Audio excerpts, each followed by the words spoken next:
Hernando, te han vetado en las Fuerzas Armadas, no porque quisieras postular para inscribirte como cadete, sino más bien, porque llevabas una información importante para nuestros oficiales.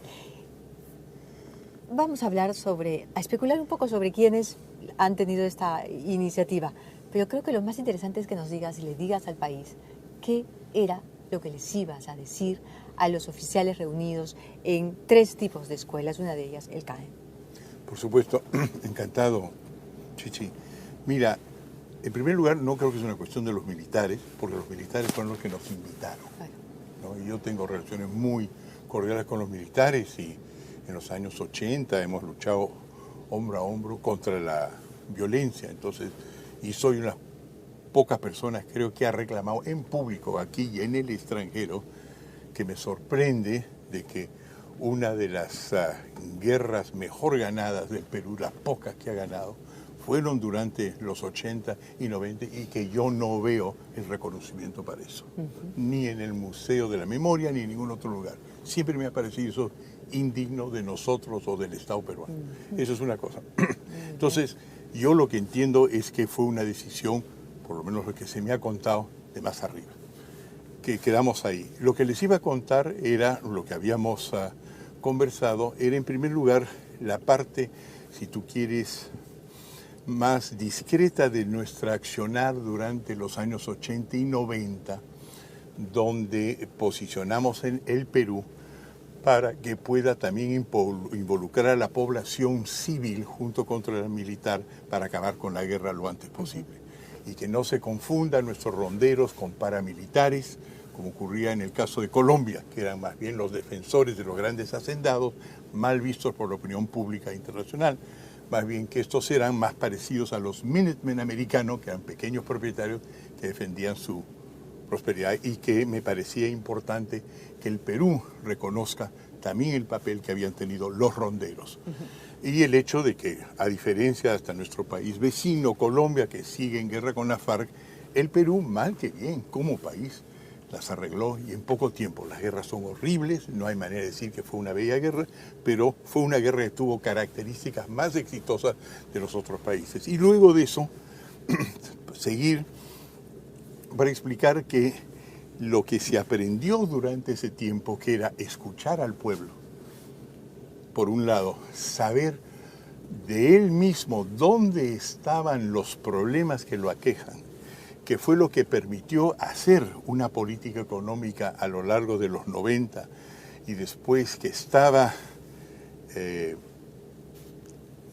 bien informada desde abajo de qué es lo que necesitaban los peruanos, se debía a que el Estado había puesto una serie de instituciones, una de las cuales nosotros creamos, varias de las cuales nosotros creamos, pero que inclusive el Defensoría del Pueblo, que le permitía al gobierno gobernar, hacer guerra, hacer paz, hacer prosperidad, pero en sintonía con la gente. ¿Existiría la posibilidad de que tus últimas conversaciones con líderes extremistas que han pertenecido al terrorismo, a las filas del terrorismo del Sendero Luminoso, que ya cumplieron su pena de cárcel y que ahora siguen articulando políticamente con la gente, los haya puesto en una suerte de posición incómoda y alerta? ¿Podría haberse discutido por ahí el asunto a última hora, en último momento? Mira, yo no estoy en los cenáculos de cómo toman las decisiones. Lo que yo sé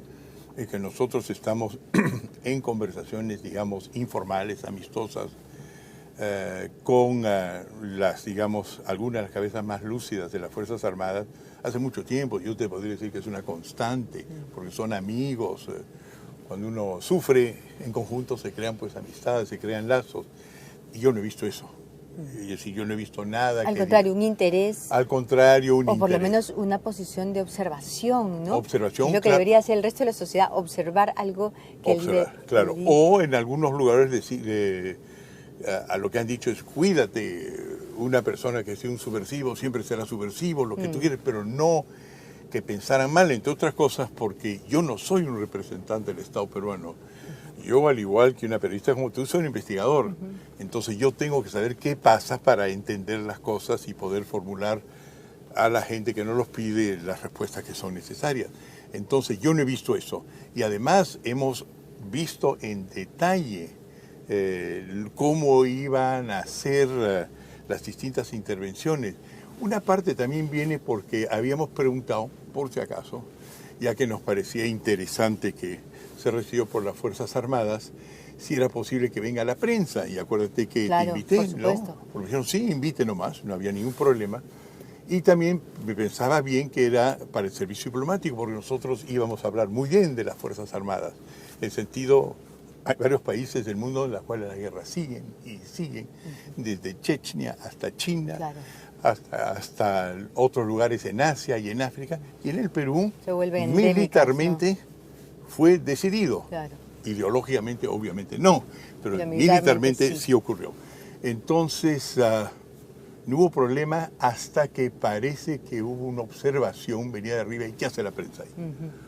Entonces en ese momento dice, bueno, la prensa está porque nos permitieron, sí, pero no fue oficial. ¿Cómo? No habrá venido oficialmente, pero la autorización no la dieron. Claro. Entonces, frente a eso, yo no iba a desinvitar la prensa, además me pareció una pésima idea. Y si la iban a desinvitar, pues que la hagan ellos. Pero obvio que no, para mí era obvio que no en las Fuerzas Armadas, porque con eso hemos Claro. estado hablando, ¿no? No, además, muchas veces los actuales generales, jefes en las Fuerzas Armadas invitan periodistas. De hecho, a mí en 2 oportunidades me han invitado a conversar sobre investigaciones que hemos hecho, ¿no? Sí. Y porque les parece muy interesante tener de primera mano un relato, ¿no? Ahora, cuando tú dices la decisión o la orden viene de arriba, yo pienso arriba y pienso en el ministro de Defensa y en su ex jefe, o hasta hace poco jefe, el ex ministro de Defensa, Pedro Cateriano, que ahora es el presidente del Consejo de Ministros. ¿Tú también, cuando dices arriba, te imaginas la cara Yo me adusta, imagino, el gesto adusto de Cateriano? No tengo ninguna prueba. Entonces, la verdad, estoy dispuesto a ser desmentido. Pero la información por circuito chismográfico es que fue el primer ministro. Además, no es la primera vez que me ha acusado de haber, mire, me ha acusado inclusive de haber reinventado mi apellido, ¿no? Yo tengo ahí mi partida de nacimiento que dice cuando yo nací tenía 1 día de edad, tendría que haber sido realmente muy precoz para cambiar las cosas, mi pasaporte, todos mis hermanos, todos mis sobrinos que se llaman de Soto. Entonces, si hay una persona que salga con esos argumentos, me imaginaba yo que tenía que ser alguien con la mecha corta. Y él evidentemente caía ahí, pero te digo, francamente, no tengo ninguna prueba, pero claro. Si sospecho claro, por ahí. Claro, cuando uno imagina, ¿no? Porque uno imagina y ve un rostro o ve una figura. Esa es la figura. Sí. Bueno, Hernando, en realidad es una pena que hoy día esta charla que habías preparado no se haya realizado. Estoy segura que pronto, por lo menos máximo en 1 año, ¿no es cierto?, eso tendrá que subsanarse, porque el Perú es más importante y más grande que sus pequeños personajes y, por supuesto, este es un tema trascendental. Yo creo que sí, y aprovecho de estar en tu programa, Chichi, para decir efectivamente que si algunos amigos militares, como yo soy medio informal o totalmente informal, quieren información, quieren conversar, las puertas de la casa, de esta casa, están absolutamente abiertas. Estupendo. Encantado. Muy bien. Estoy segura que van a tomarte la palabra. Gracias, sobre todo Chichi. los más inteligentes. Gracias, Muchas gracias, Chichi. Fernando.